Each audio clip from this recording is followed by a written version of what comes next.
Hello all, welcome back to the channel. If it's your first time, I'm Alan. This is Alan Reacts, my little corner of the YouTube world. Not a first reaction, but a revisit. It's R.E.M, King of Comedy from Monster. Only my second sort of review reaction to a band I deeply admire. But also have fallen in and out of at different times in my growing up. So I would argue from sort of 88 to 94, yes, then I would lose them a little bit. You know, I would go and listen to Murmurs again or Fables, and then I would listen, then this came out, and I was like, okay, I'm back. That's so cool. So, third track on the side one. I remember buying the DVD to this day. So let's get into it. King of Comedy. This is from their own channel. Yep, so let's have a little bit of R.E.M today, ladies and gentlemen. Not a bad day. Make your money with a suit and tie. Make your money with true denial. Make your money expert advice. If you can win it, make your money with a power fly. Make your money with a buyout buy. Make it buy. As long as you I remember when I bought this album, I thought, okay, what's this going to be about? I can't remember what the first track was off the album, to be fair, if I bought it just because it'd be released and no single yet. But I remember listening to the album going, oh, this is quite rocky. But then when you listen to how R.E.M have described themselves, it's all sorts of jangle pop and folk rock and all sorts, ballady, but it's always been folky rock to me. It's always had a rock element, even when they were doing Out of Time and Everybody Hurts, even though they were quite ballady driven with mandolins. That's what rock bands can do.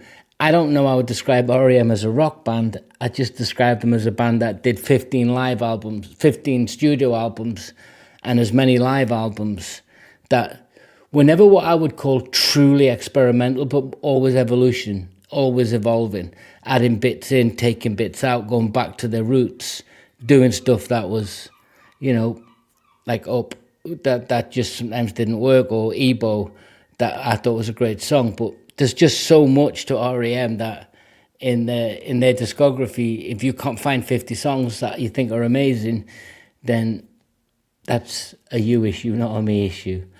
But I like this, that opening punch. It's a mix of everything, and the vocal has been played with. It's great. But the lyrics, when you look at it, make your money with a suit and tie. Make your money with a shrewd denial. Make your money expert advice. Michael Stipe often said he moved away and wanted to write songs that were not linear in as much as that. This is a little bit linear, but it's still a little bit, it's not cryptic, but it's definitely not atypical songwriting that I would understand, but there's a theme. If you can wing it. Yeah, we'll come back to that, but I like this.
I don't know if it's super sarcastic or if it's satirical, but it's certainly having a dig at things I like to have a dig at as well.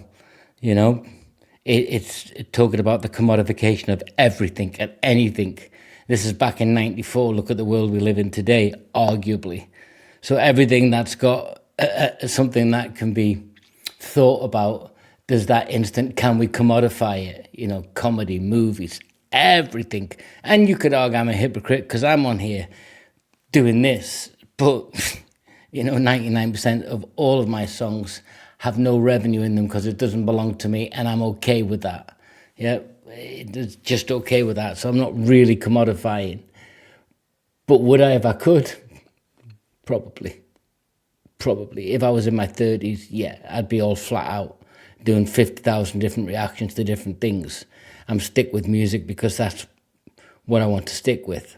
I'm going to do movies at some point, guys. I just am. But this song, when you look at it, make your money with a suit and tie, Wall Street. Make your money with the shrewd denial, politics. Make your money with expert advice. How much of that's on YouTube? If you can wing it, how much of that happens on YouTube?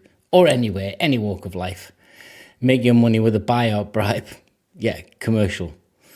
Make it a lie as long as you mean it. Oh, Jesus. Yeah, straight to your face telling you, that's exactly what you should do. Sound like they mean it. It's just so punchy. But then you listen to the song and it's really... Michael Stipe's often said he was influenced mainly by sort of two of his major influences. I'm sure there were more going back to the early days of proto-punk and punk and all that, but also T-Rex and Mott the Hoople. So they would have just absorbed everything. Peter Buck, Michael Berry, all those guys. Yeah, so good. Such a punch to this song. A song when I first heard it, I was like, oh God, what is this? This is some kind of, just like a filler on the album. But the more I listen to the album, and Bang and Blame and all those, there's some great songs on there. But after about 4 or 5 listens to the album, I'd play this once or twice more because I thought, oh, it is quite in your face, but in a cute way, if that makes sense.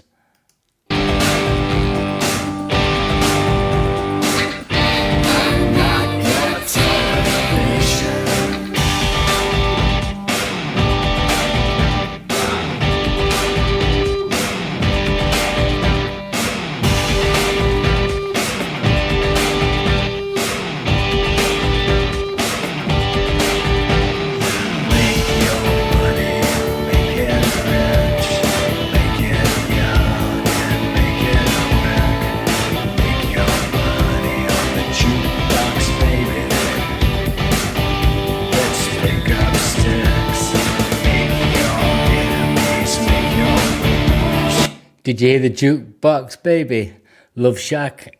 I don't know if they were just having a bit of fun there and just sort of paying homage, or if it's just me interpreting something that doesn't exist.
Never a guitar solo that I can remember in an R.E.M. song, not a long winding one. But when you just look at the song, guys, and just look through it all, you've got I'm straight, I'm queer, I'm bi, followed by I'm not the king of comedy. That's some of the satire and the irony. And he's talking about I'm not the king of comedy, I'm not your magazine, I'm not your television, I'm not your movie screen. That's just a rejection of media and identity.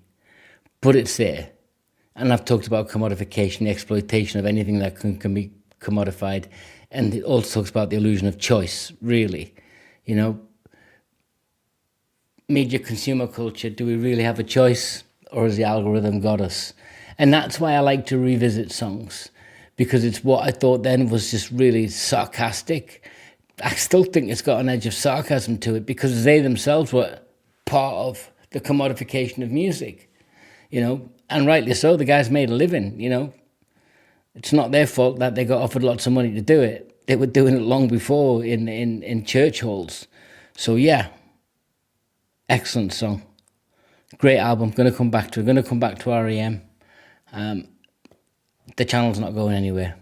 Tell me what you think, guys. Till next time, take care.